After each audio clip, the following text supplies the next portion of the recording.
संसद में एक लंबे समय तक रहने का अवसर प्राप्त हुआ था और मैं इस बात को अनुभव करता था कि संसद के हर सत्र में मुद्दा उठता था किसानों की आत्महत्या का। किसान आत्महत्या क्यों करता था? उसके कारण उसकी उपज का दाम उसे नहीं मिल पाता था। जिस धरती माता से वह मेहनत करके, परिश्रम करके, अपना पसीना बहा करके उपज प्राप्त करता था, उस उपज के लिए सही बीज नहीं मिलता था, सही वैज्ञानिक सलाह नहीं मिलती थी, उसकी कभी जांच नहीं हो पाई थी, सिंचाई की सुविधा नहीं थी, मार्केट से जोड़ने का कार्य नहीं हुआ था। पहली बार एक साथ इन सबको जोड़ने का कार्य हुआ और ये तो हमारा सौभाग्य है उत्तर प्रदेश वासियों का और लखनऊ वासियों का कि यहां पर एक साथ सीमैप भी है, सीडीआरआई भी है, एनपीआरआई भी है और आईआईपीआर भी यहां पर कार्य कर रहा है, जो यहां पर सदैव केवल लेबोरेटरीज नहीं है, ये केवल सेंट्रल लेबोरेटरीज नहीं है, बल्कि यहां पे प्रोएक्टिव होकर के यहां के अन्नदाता किसानों को, यहां के संस्थाओं को सहयोग करने के लिए तत्पर दिखाई देते हैं। मैं यहां पे अक्सर देखता हूं, ये बहुत कम देखने को मिलता है कि कोई सरकारी संस्थान प्रोएक्टिव होकर के अपने स्तर पर पहल करे कि भाई हम सहयोग करना चाहते हैं। और मैं यहां पे सीमैप के कार्य को देखता हूं, सीडीआरआई के कार्य को देखता हूं, एनपीआरआई के कार्य को देखता हूं या आईआईपीआर के कार्य को देखता हूं। इनके डायरेक्टर्स, इनके वैज्ञानिक हम लोगों के पास या विभागों के पास आकर के कहते हैं साहब हम लोग इस फील्ड में काम करना चाहते हैं, हम सहयोग करना चाहते हैं, हमसे कोई सहयोग तो ले। और यह एक अच्छा अवसर है जब हम अपने अन्नदाता किसानों को सह फसली लेने के लिए इनके माध्यम से विकसित की गई प्रजाति को और प्रमोट करने के लिए उनका सहयोग ले सकते हैं, वे सहयोग देने को तैयार हैं। ऐसे ही औषधीय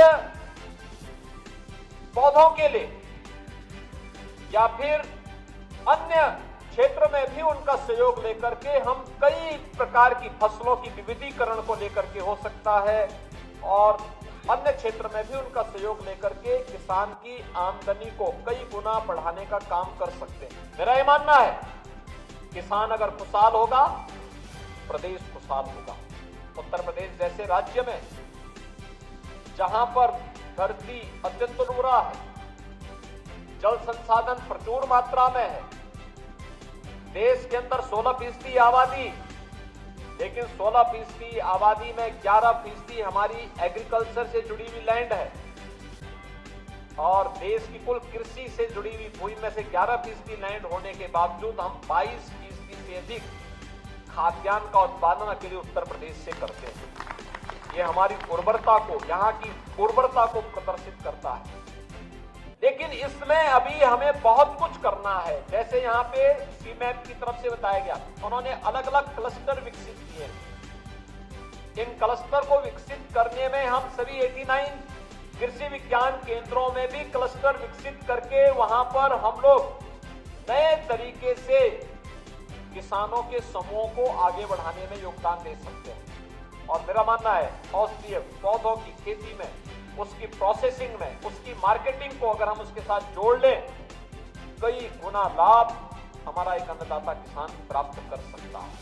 परंपरागत खेती में अगर 1 एकड़ में एक वर्ष में वह 20 से 25 हजार रुपये कमा रहा है, तो औषधीय पौधों की खेती में वही किसान 1.25 लाख से लेकर 1.5 लाख रुपया 1 एकड़ खेती में कमा सकता है। अब आप मुझे बताइए कि 20 से 25 हजार रुपये में लाभ होगा, उस व्यक्ति की जीवन में खुशहाली आएगी या 1.25 लाख से 1.5 लाख में उसकी जीवन में खुशहाली आएगी? यानी स्वतः ही हम जान सकते हैं कि हम कई गुना उसको उसकी आमदनी बढ़ाने में योगदान दिया जा सकता है। और इस दिशा में जो प्रयास सीमैप और अन्य केंद्रीय लेबोरेटरीज के द्वारा यहाँ पर प्रारंभ किया गया है, मुझे लगता है कि यह सभी लोग मिलकर के अगर इस कार्यक्रम को आगे बढ़ाएंगे तो इसके और बेहतर परिणाम आएंगे। वास्तव में हम सबके लिए आदरणीय प्रधानमंत्री जी के विजन को जमीनी धरातल पर उतारने के लिए यह एक नया अनुभव है। याद करिए, प्रधानमंत्री जी ने, मोदी जी ने 2014 में देश की बागडोर संभालते समय इस बात को कहा था कि किसानों की आमदनी को 2022 तक दोगुना करने के लक्ष्य के साथ हमें कार्य करना है। इसके लिए उन्होंने अनेक कार्यक्रम तैयार किए। सॉइल हेल्थ कार्ड का है, प्रधानमंत्री फसल बीमा योजना का है, प्रधानमंत्री कृषि सिंचाई योजना का है,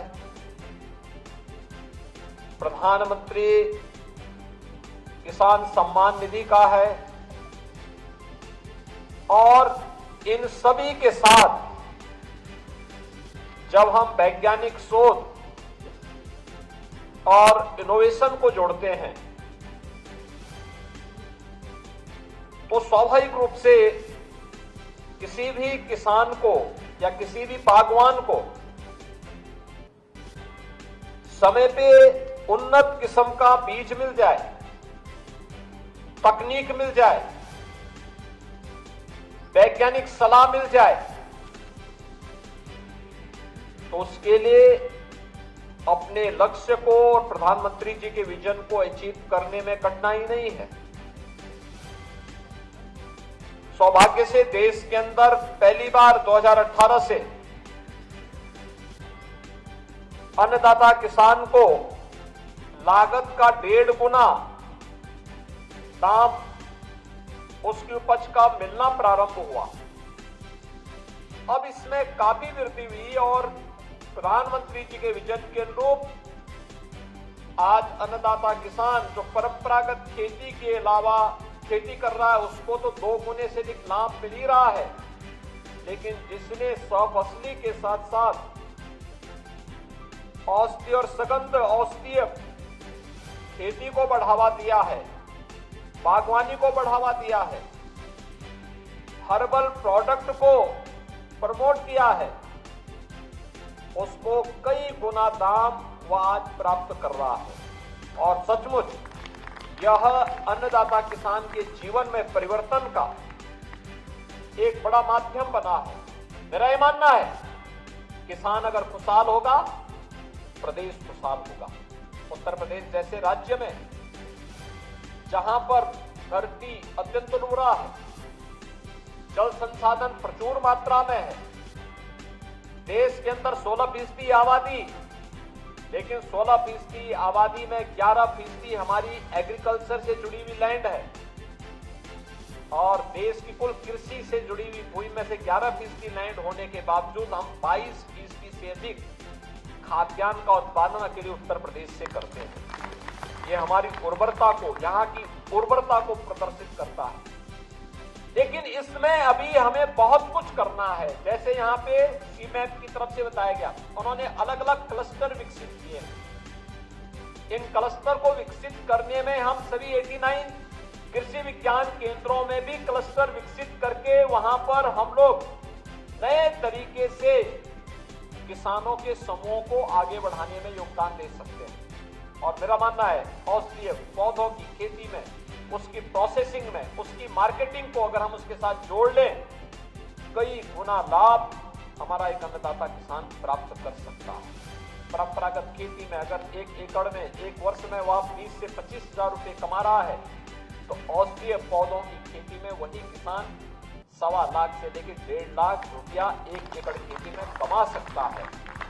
अब आप मुझे बताइए कि 20 से 25 हजार रुपये में लाभ होगा, उस व्यक्ति की जीवन में खुशहाली आएगी या 1.25 लाख से 1.5 लाख में उसके जीवन में खुशहाली आएगी? यानी स्वतः ही हम जान सकते हैं कि हम कई गुना उसको उसकी आमदनी बढ़ाने में योगदान दिया जा सकता है। और इस दिशा में जो प्रयास सीमैप और अन्य केंद्रीय लेबोरेटरीज के द्वारा यहाँ पर प्रारंभ किया गया है। मुझे लगता है कि यह सभी लोग मिलकर के अगर इस कार्यक्रम को आगे बढ़ाएंगे तो इसके और बेहतर परिणाम आएंगे। मुझे देश की संसद में एक लंबे समय तक रहने का अवसर प्राप्त हुआ था और मैं इस बात को अनुभव करता था कि संसद के हर सत्र में मुद्दा उठता था किसानों की आत्महत्या का। किसान आत्महत्या क्यों करता था? उसके कारण उसकी उपज का दाम उसे नहीं मिल पाता था।